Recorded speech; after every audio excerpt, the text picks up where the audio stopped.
Bab 3. Profesionalisme bidang IT. Kompetensi bidang TI. Kompetensi profesionalisme di bidang IT mencakupi beberapa hal. 1. Keterampilan mendukung solusi IT. 2. Keterampilan pengguna IT. 3. Pengetahuan di bidang IT. Keterampilan pendukung solusi IT ada 4. Yang pertama adalah instalasi dan konfigurasi sistem operasi Windows atau Linux. 2. Memasang dan konfigurasi mail server, FTP server, dan web server. 3. Menghubungkan perangkat keras. 4. Programming. Keterampilan pengguna IT dibagi menjadi 7. 1. Kemampuan pengoperasian perangkat keras. 2. Administer dan konfigurasi sistem operasi yang mendukung network. 3. Administer perangkat keras. 4. Administer dan pengelola network security. 5. Administer dan pengelola database. 6. Pengelola network security. 7. Membuat aplikasi berbasis desktop atau web dengan multimedia. Pengetahuan di bidang IT terbagi menjadi 3, yaitu yang pertama adalah pengetahuan dasar perangkat keras, memahami organisasi dan lakukan arsitektur komputer. 2. Dasar-dasar telekomunikasi, mengenal perangkat keras komunikasi, perangkat keras komunikasi data, serta memahami prinsip kerjanya. 3. Bisnis internet, mengenal berbagai jenis bisnis internet. Bidang teknologi informasi. Secara umum, pekerjaan bidang teknologi informasi terbagi menjadi 4 kelompok.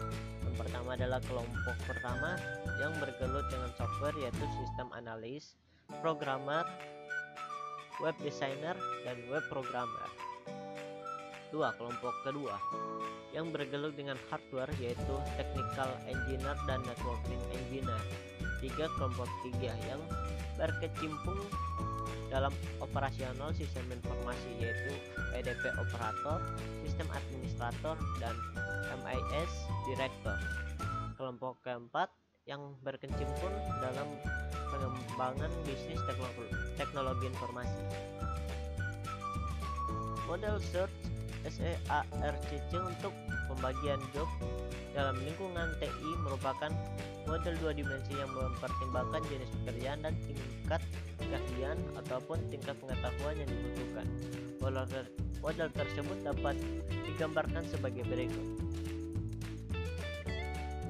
Proses IT dibagi menjadi 3, yaitu pendidikan dan pelatihan, system development, spesialis support. Pendidikan dan pelatihan dibagi menjadi 1, yaitu struktur dari pendidikan IT dan gelar. System development dibagi menjadi 3, yaitu programmer, project manager, dan juga sistem analis. Spesialis support, spesialis pada bidang tertentu. Tingkat jenis pekerjaan dari skema sebelumnya masing-masing memiliki tingkatan, yaitu supervise atau terbimbing dengan durasi 0 dari awal mulai sampai 2 tahun pengalaman, masih butuh pengawasan dan petunjuk. Kedua, moderately supervised atau MAT ya, dengan pengalaman 3-5 tahun pengalaman, masih perlu dibimbing. Dan ketiga adalah independen atau managing atau mandiri, tidak membutuhkan bimbingan. Beberapa kriteria yang terjadi pertimbangan klasifikasi si job search. 1. Cross country, cross enterprise applicability. Job harus relevan dengan kondisi region yang memiliki kesamaan pemahaman. 2. Function oriented, bukan title oriented. Gelar bisa berbeda, yang penting fungsinya sama. 3. Testable atau certifiable. Job dapat diukur atau diuji. 4. Applicable, fungsi yang didefinisikan harus dapat diterapkan pada mayoritas profesional TI di region masing-masing. Instruktur IT. Instruktur IT adalah seorang yang memiliki kompetensi dan tanggung jawab proses belajar mengajar atau pelatih di bidang teknologi informasi. Struktur IT harus memiliki kombinasi kemampuan penguasaan pengetahuan tentang software dan hardware yang menjadi tanggung jawabnya. Instruktur berperan melakukan bimbingan, pendidikan, dan pengarahan terhadap anak didik.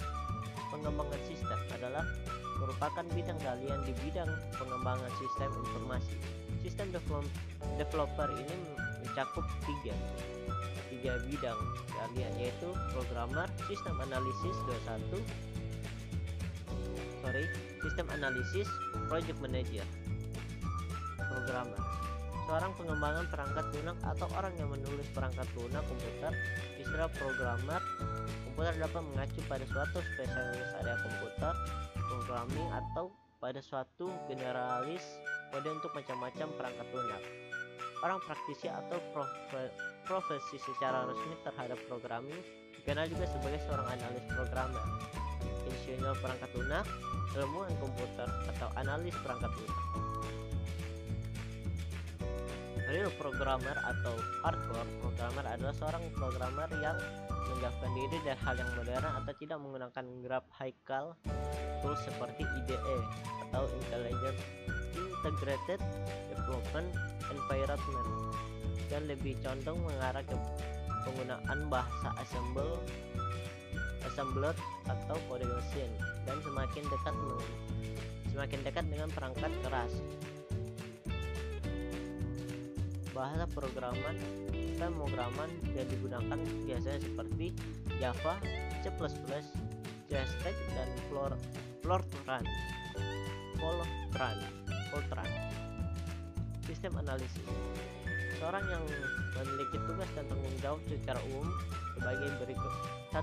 Meneliti kebutuhan manajemen mengenai penggunaan peralatan pengolahan data yang terintegrasi dan proses. 2. Investigasi, merencanakan, merealisasikan, menguji, dan debug sistem perangkat lunak. 3. Merencanakan, mengkoordinir, dan menjadwalkan investigasi, studi kelayakan, dan survei, termasuk evaluasi ekonomi dan pengelolaan data dan mesin aplikasi otomatis yang ada dan mengusulkan. 4. Mengambil bagian di dalam perancangan anggaran pembelian perangkat keras dan lunak dan monitoring untuk pemeliharaan perangkat keras dan lunak. 5. Menyediakan pelatihan dan instruksi ke para pemakai dan karyawan lain, dan menyediakan prosedur untuk pekerjaan sehari-hari.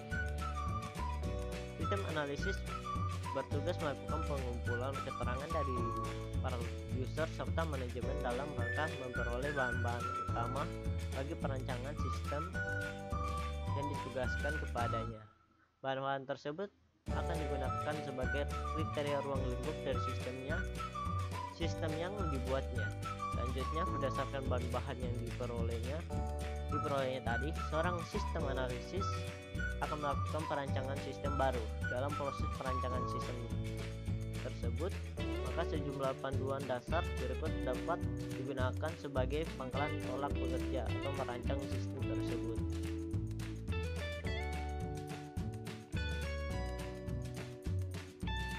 Project Manager, seorang yang mempunyai keseluruhan tanggung jawab untuk melaksanakan dan perencanaan dan mensukseskan segala proyek. Sebutkan project manager ini digunakan dalam industri konstruksi, arsitektur, dan banyak jabatan berbeda yang didasarkan pada produksi dari suatu produk atau jasa. Manajer proyek harus memiliki suatu kombinasi keterampilan yang mencakup suatu kemampuan untuk menembus suatu pertanyaan, mendeteksi asumsi tidak dinyatakan, dan tekan konflik hubungan antara pribadi, seperti halnya keterampilan manajemen yang lebih sistematis. Dalam hal ini terdapat dua macam sertifikasi yang berkenaan dengan profesionalisme project manager, yaitu 1. Certified Project Manager atau disingkat CPM. 2. Project Management Professional atau disingkat PMP Certification. Specialist Support. Di dalam dunia IT memiliki beberapa beberapa spesialis dalam profesionalisme kerja, diantaranya yaitu satu spesialisasi bidang sistem operasi dan networking. Yang pertama adalah sistem engineering dan sistem administrator. Dua, spesialisasi bidang pengembangan aplikasi dan database, yaitu application development dan database administrator. Ada pula yang ketiga, spesialis audit dan keamanan sistem informasi, yaitu informasi sistem auditor dan information security manager. Sertifikasi merupakan salah satu cara untuk melakukan standarisasi sebuah profesi. Beberapa manfaat sertifikasi. 1. Untuk berperan menciptakan lingkungan kerja yang lebih profesional. 2. Pengakuan resmi pemerintah. 3. Information system auditor. 4. Membuka akses lapangan kerja secara nasional dan internasional. 5. Memperoleh peningkatan karir dan pendapatan. Beberapa contoh sertifikasi bidang IT yang berorientasi produk. 1. Sertifikat Microsoft MCP atau Microsoft Certified Professional. Contoh seperti MCDST, MCSA,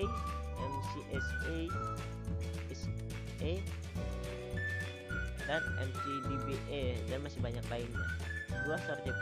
Sertifikasi Oracle seperti OCA, OCP, dan OCM.